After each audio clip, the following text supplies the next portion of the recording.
Buenas tardes a todos los presentes, a toda la Corte Internacional de Justicia. Nos encontramos aquí en el caso de Molbania versus Alicanto como representantes del demandado, es decir, de Alicanto.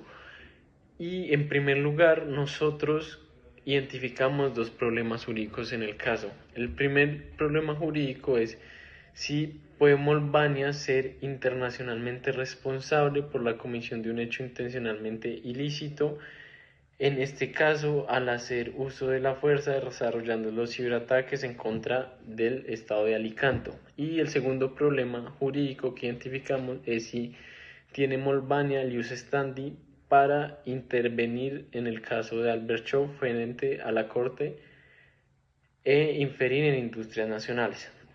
Entonces, en primer lugar, la atribución de responsabilidad para responder del Estado de Molbania para responder el primer problema jurídico.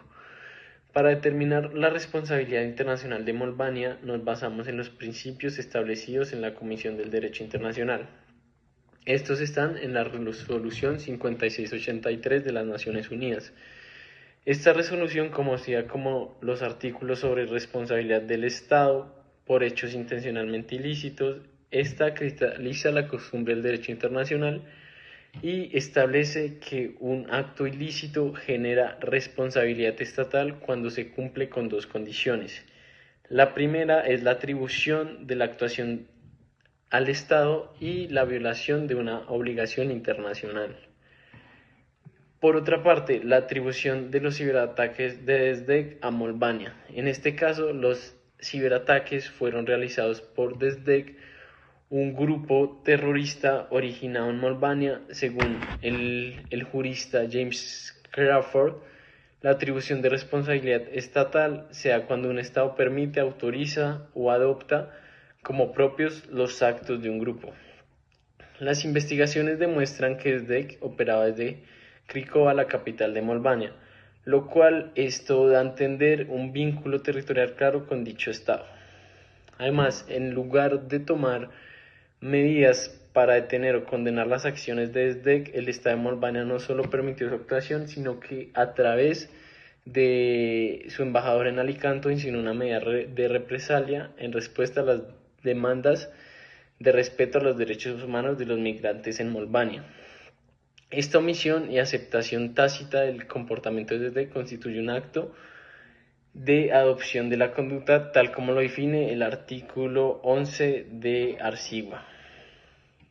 También podemos tener como fuente subsidiaria en casos previos como Estados Unidos contra Irán. La Corte Internacional de Justicia sostuvo que un Estado que adopta como propias las acciones de actores no estatales puede ser responsable intencionalmente. Otra parte es la violación de la obligación internacional de prohibición del uso de la fuerza. Con respecto ahora a la segunda supuesto, es la violación de una obligación internacional. Entonces, en el artículo 2.4 de la Carta de las Naciones Unidas establece que los estados deben abstenerse de recurrir al uso de la fuerza contra la integridad territorial o la independencia política de cualquier estado. Molbania, al permitir y adoptar los ciberataques de Desdek, incurrió en una violación directa de esta obligación fundamental. Es importante también recordar que, si bien el uso de la fuerza tradicionalmente se asociaba a las acciones militares convencionales, la doctrina ha evolucionado. Hoy en día los ciberataques pueden ser considerados como una forma de uso de la fuerza cuando sus efectos son comparables a los de un ataque físico. En este caso, los ataques de Desdek generaron una afectación significativa en la infraestructura de Alicante, una infraestructura energética, afectando así de manera muy grave el territorio y la estabilidad política del país de Alicante. Y pues según el Tallinn Manual on the International Law Applicable to Cyber Warfare, un ataque cibernético de esta magnitud puede constituir uso de la fuerza en virtud de sus efectos destructivos. También la magnitud y las consecuencias de estos ataques no pueden ser subestimados. Los daños no se limitan únicamente a la infraestructura, sino que también afectaron la red eléctrica, la comunicación nacional, e interrumpieron así servicios de seguridad y, por último, en conclusión, nosotros solicitamos que la Corte reconozca que Molbania es responsable por los actos de SDEC, no solo por la omisión de condenar y detener sus acciones, sino también por su adopción implícita de la conducta de este grupo. Molbania violó la Carta de las Naciones Unidas y las normas internacionales al permitir un ataque grave contra la infraestructura de un Estado soberano en este caso. Señores jueces, me dirijo ante esta honorable corte para demostrar que Molbania no posee el jus standi para intervenir en este caso, ni para alegar violaciones a derechos políticos o interferir en las industrias nacionales de Alicante. Para empezar, quisiera dejar claro el concepto de jus standi y su alcance. El jus standi permite a los estados invocar responsabilidad internacional cuando se violan ciertas obligaciones, en este caso dos, obligaciones erga omnes, que son las de interés universal, ya que su protección recae sobre toda la comunidad internacional, en este caso, por ejemplo, la prohibición a la tortura, y las obligaciones erga omnes partes, que se derivan de tratados multilaterales y facultan a los estados partes a intervenir si se viola el tratado y hay un interés común en su cumplimiento. Según el artículo 42 de El Arcigua, un estado puede invocar la responsabilidad solo en dos casos. Si la obligación violada afecta directamente al Estado reclamante o si la obligación cambia radicalmente la posición de otros Estados partes frente al cumplimiento de la obligación.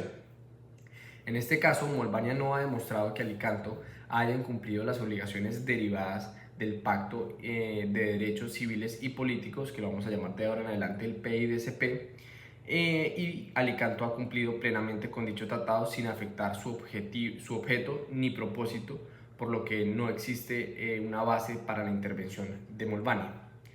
Vamos a hablar de jurisprudencia internacional y en este caso el Barcelona Traction, que es sumamente importante porque la Corte Internacional de Justicia ha determinado que Bélgica no tenía jus standi por unas razones.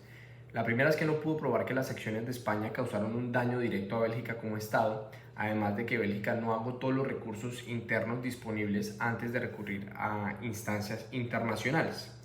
Este precedente es sumamente importante y relevante aquí porque Molbania tampoco ha demostrado un nexo causal entre las acciones de Alicanto y un daño directo a sus derechos como Estado.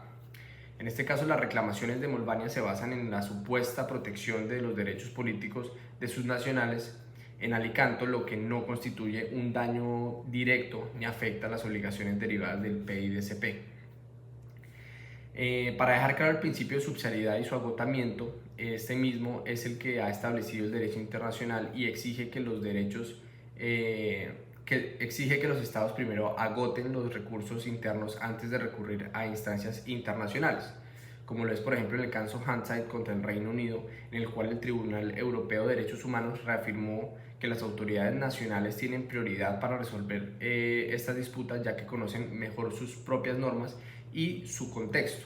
En este caso, Molbania no ha utilizado los mecanismos internos disponibles en Alicanto, incumpliendo de esta manera el anteriormente explicado principio de subsidiariedad y deslegitimando desde toda óptica su reclamo ante esta Corte. Cuando hablamos en el caso de la competencia del Comité de Derechos Humanos del PIDCP, en el artículo 41 del anterior, establece que cualquier reclamación entre estados por incumplimiento del tratado debe ser presentada ante el Comité de Derechos Humanos, siempre que ambos estados hayan reconocido su competencia. En este caso, Molbania no ha reconocido dicha competencia, por lo tanto, las acusaciones que plantea no cumplen con el debido proceso establecido en el PIDCP y no pueden prosperar. En otro punto, cuando tratamos la violación de la soberanía de Alicanto, las acciones de Molbania representan una interferencia directa en la soberanía de Alicanto, porque esta injerencia se evidencia en dos aspectos.